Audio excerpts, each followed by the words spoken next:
Hey guys welcome back to my YouTube channel. तो હું mummy નીકળી ગયા હતા બહાર એક કામથી, તો પાછા ઘર જઈએ છીએ। ભયંકર ગરમી છે અત્યારે, તો 12 વાગી ગયા છે નહીં, શું કહેવું। હું મમ્મી ગઈ થઈ ગયા હતા પટોળા લેવા સીમા હોલ બાજુ। મમ્મી જોઈ રહ્યા છે ડ્રેસ ને બધું છે, હમણાં પ્રિયલ આવે છે, અત્યારે તો આટા ફેરા કરીએ।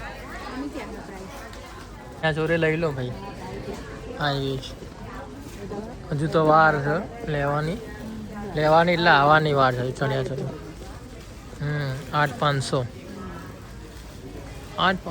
જેવું તો લાગતું બી નહીં। શું? હા તો ખાલી છે, એમને એમ નહીં માર્યું ને, નેટ રેટ લખ્યું, નેટ રેટ। પ્રિયલ આવી ગઈ છે, જો આવે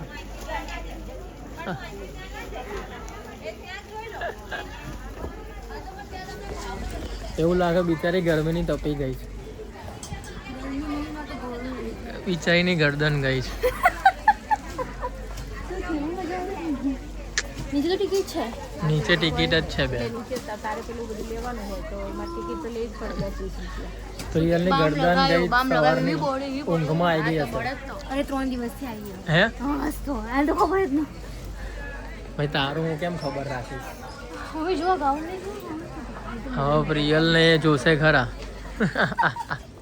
આ લોકો લેડીઝો 1-2 કલાક ફરે આરામથી અને પછી કે લે નહીં, ખાલી જોજો કરશે। ના યાર મસ્ત છે શું ગમ્યું બોલ ને, જ્યાં મમ્મી લઈ આપશે તને। ભાઈ કઈ લીધું નહીં આ લોકોએ તો, એમને માટો માર્યો। નીચે છે બધું મારું નીચે છે પ્રિયલનું નીચે છે બધું, હું તો બધું લઈશ નીચે। અને મમ્મી લોકોનું ઉપર હતું, પણ મમ્મી લોકો પટોળા ને એવું તો મમ્મી જ ને। મમ્મીનું કે હા એટલે મમ્મીનું એમ। તારે અંદર આવું છે કોણ મારે તો ઘેર જઈને શું કરું? હા તો ટિકિટ આપી દેતા ને અમારું ભાઈ ત્રણેયને આપવી પડશે? તો આપી એવું દેશે તો ઊંચા હતો અત્યારે તો કાંઈ તો પ્રિયલના મમ્મી જ ગયા છે। એ તો કહેતા હતા કે અંદર જેન્ટ્સનું બી છે, પણ હવે હું નહીં ગયો। એ બધું તો હવે એ લોકો લઈને આવશે આરામથી, જોઈએ હવે શું લઈને આવે। પ્રિયલનો ફોન કરી દઉં ભાઈ, એ હોય સ્પ્રે તો એવું કંઈ લેતા આવજે। હવે હું જાઉં છું ઘેર। તો ગાઈસ મમ્મીને પ્રિયલ અભી હાલ જ એના સ્પ્રે લઈને આવી ગયા હતા। મેં કીધું હતું મમ્મીને ફોન કરીને કે મારા માટે લેતા આવજો, આ તારું છે તો લઈને આવ્યા છે। વાઈટ સ્મેલ સારી આવી જોઈએ ભાઈ આપણે, બાકી કે કંપનીનું હોય કે કેવું બી હોય આપણે એમાં કંઈ ઇન્ટરેસ્ટ છે નહીં। આપણે તો ખાલી ભાઈ સ્મેલ સારી હોવી જોઈએ। હા એટલે એમાં આપણે બહુ નાખ્યું। પણ કંઈ પૂછ્યું ખરા કેટલા ટાઈમ સુધી ચાલશે કે નહીં, એવું કંઈ કોઈ હશે જ નહીં। કંઈ નહીં, આપણે તો ચાલી જાય ભાઈ, ગમે તેવું વાર ચાલે। કેવું સારું હા સ્મેલ તો સારી આવે છે, હવે જોઈએ હવે। તો ગાઈસ કેરી આવી ગઈ છે આજ તો જમવા માટે। કેરી રવિવારે બહુ દિવસ પછી ખાસું ફ્રીજમાં પડ્યું હોય છે, પણ હવે ટાઈમ નહીં હોતો ઓફિસ હોય એટલે પછી લસ અત્યારે ખાવા મળશે। આ તો રાતે બી નહીં ખાતા, આજે ખાઈએ રવિવારની મોજ। તો ગાઈસ પપ્પા લઈને આવી ગયા હતા ચીઝ પફ, વડાપાવ ને થમ્સઅપ ને ફેન્ટા અને લીમકા। આ તો રવિવાર હતો એટલે પપ્પાને ચાલુ હોય, પણ અમારે રજા હોય એટલે પપ્પાને એમ કે આજે બધા ઘેર હોય એટલે પપ્પા લઈને આવ્યા છે। આમ બી લઈને આવે જ છે, પણ આ તો ચીઝ પફ ચાઇનીઝ પફ છે, ચાઇનીઝ પફ લઈને આવ્યા છે। વડાપાઉં ખાશે અને અમે બધા ચાઇનીઝ પફ થોડું હટાઈ રહી છે જે અમે તાપનું આમ કાચ ઉપર ના લાગે ને એટલે અમે લગાવેલું છે। મમ્મીની આઈડિયા હતી, મમ્મી કે પપ્પાની। અત્યારે હવે અમે જઈએ છીએ કે કાકીને ઘેર, કાકાને ઘેર। કોણ કહે છે? વ્લોગમાં આવશે કાલે, આવશે કાલે યુટ્યુબ પર આવશે બધા કે વ્લોગર એટલે ચલો તો હવે જઈએ। પપ્પાને એમને વૈષ્ણોદેવી જવાનું એટલે અમે ગાડી લઈ લીધી, એ એમની રીતે લેતા જ હશે। ગુંજન ફેમિલી વ્લોગ। આ જુઓ પપ્પા લોકો અમને મુનિયાદ મળી ગયા, હજી અહીંયા જ પહોંચ્યા છે લોકો। અમે ગાડી લઈને આવ્યા ને એકટો આવ્યા તો બી અસ્તીભાઈ કાશ્મીરથી ફરીને આવી ગઈ। જો કપડા કાશ્મીરમાં લઈ ગયા હતા બધા, એ લોકો કોના બધા ના એવું ધોયા કે નહીં? અભી હાલત ધોયા હા ઝરના કેમ છે? મજામાં? જોયો તું બ્લોગ જોયો કે નહીં? તો હવે જોજે। એવું એમ તો બરોબર. કાશ્મીરમાં લીધા કે નહીં વ્લોગ કઈ? વ્લોગ થોડી આવું તો કશું લેવા તા ને મને મોકલવા તો. એવું ફોટોસ બસ પાડ્યા બતાડીશ. ફોટોસ તો બરોબર. તમે આમાંથી લો છો? હા ફોનમાંથી જ લો ને. નામ શું છે? ચંદ્રિકા. બોલ લે તાર નામ શું છે? જબાન નહીં હે. એની માસી ગોપીબેન અને મીના પ્રકાશભાઈ હાડુભાઈ અહીંથી સફેદ ગયા હતા અને કાશ્મીરથી કાળા થઈને પાછા આયા.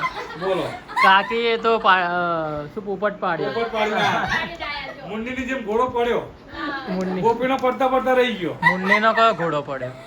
મુન્ની ખુદ પડી. મુન્ની ખુદ પડી એવો. હા ઝરના વાઈટ લાગે ભાઈ. ખુશ તો થઈ જાય કે હું એવી નવી પાછી આવી. આ બધા આલા કાળા થઈને આયા. ઝરના તો વાઈટ જ છે ભાઈ. ઝરણા એવી નવી થઈ સફેદ. ઝરણા બાકી પહેલા આજુબાજુવાળા બધા કાળા થઈ ગયા. ઝરના અને વ્હાઈટ હતી પણ હમણાંથી ખબર નહીં કેમ. ઝરના અને સંજય માસા. કશી નવરાવતી નહીં. કાશ્મીરમાં કાળું અક્ષર. તું કેમ કાળી પડી જાય? એ પાડી ચમચી ડાયરેક્ટ. ના, ના, હોય જ. કાશ્મીરમાં હોય જ. નીચે પેલો રોડ હોય ને ત્યાં હશે. રોડ ઉપર. હા ત્યાં એ બધું હશે. અમે લોકો તો જોડે નતા, અમે કેફેમાં બેઠા હતા, એ લોકો ઉપર ગયા હતા, તો મમ્મી ફોટોગ્રાફિંગ કરતી હતી અને ફિસલું જમીન હતી, મતલબ ઘાસ વાળી જમીન હતી, એમાં મમ્મી લપસી ગઈ. એ રીતે આમ પડી એટલે બધો વજન એમના હાથ પર આવ્યો, એટલે એ થઈ ગયું. બરોબર. તો બી ક્યાં પડ્યા હતા નહીં પેલું બજરંગી ભાઈજાનની shooting મુન્ની, કરી મુન્ની. હતી ત્યાં મુન્ની પડી તેવી જ રીતે પડ્યા. મુન્ની. શું કે ખબર? મમ્મીને બધા ત્યાં પપ્પા કે અરે એ મને તો નીચે પાડી દે કે પહાડી ઉપરથી. ઘોડાનું તો એવું જ હોય. હા આઈ ગયો ઉતરવાનું. તો પેલો ભાઈ જે આની જોડે એ જતો રહ્યો હશે, હા. ઘોડાનું ઉતારતો હતો. એ આમનો પેલો ઘોડો એક ઘોડા. આગળ ઘોડો જતો હતો ને તેની પાછળ બીજા ટ્રેક ઉપર ચડી ગઈ. જ્યાં ટ્રેક નતો ને તેના ઉપર ચડી ગયો. તો થોડો આગળ ગયા હતા પડી ગયા નીચે. મમ્મી લોકો ઉપર લોકો કે પણ ત્યાં દિવસ બધા હસતા હતા, પપ્પા પણ ઘોડો લઈ જતો રહ્યો. ઘોડો પણ પાડવા ના દે એ તો. અરે ત્યાં આગળ ટોચ પર હા. પહોંચી ગયો હતો. પપ્પા કેવું બોલતા હતા? કાકા જમ્મુ. આગળ ઘોડો હતો ને એ જતો હતો ને જા. પણ તેની કેવું પાછળ આગળ ગયા પાછળ હતા, પડી ના ગયો. ઘોડો પણ પાડે નહીં આપણને, લઈ જાય એની પપ્પા રીતે. એકદમ વાટી એટલા જાય. બધા ટ્રેન હોય ને. હા ટ્રેન હોય. હા, ભાગ્યે જ પોતાનું ભાગીએ છું એનું. શું ખાવા ગયો તો ઘાસ ખાવા ગયો તો ને મારો મન લઈને ઘાસ ખાવા જતો રહ્યો. બરફ બરફ. બરફ જેઠા. દાડા બે દાડા વરસાદ ન રહ્યો. બાકી તો મજા આવી ગઈ. તોય હારો ને વરસાદે જોઈ લીધો ત્યાં. સહી ને. બરફ વરસાદ બધું. ગાઈસ ઘેર આવી ગયા હતા તો આજનો વ્લોગ તો આ વ્લોગ ગમે તો લાઈક કરજો, શેર કરજો, સબસ્ક્રાઇબ કરવાનું ના ભૂલતા. તો મળીએ કોઈ બીજા નવા વ્લોગ સાથે. ત્યાં સુધી બધાને મારા હર હર મહાદેવ, જય શ્રી કૃષ્ણ, જય ચામુંડમાં.